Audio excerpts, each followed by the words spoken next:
فلا يحزنك قولهم إنا نعلم ما يسرون وما يعلنون أولم ير الإنسان أنا خلقناه من نطفة فإذا هو خصيم مبين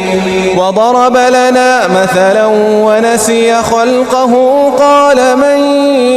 يحيي العظام وهي رميم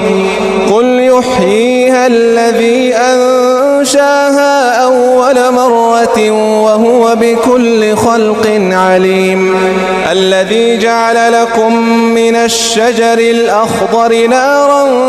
فإذا أنتم منه توقدون أوليس الذي خلق السماوات والأرض بقادر على أن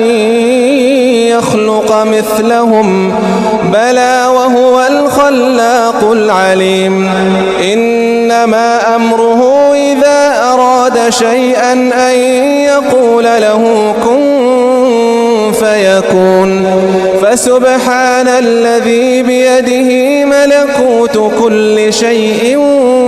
وإليه ترجعون.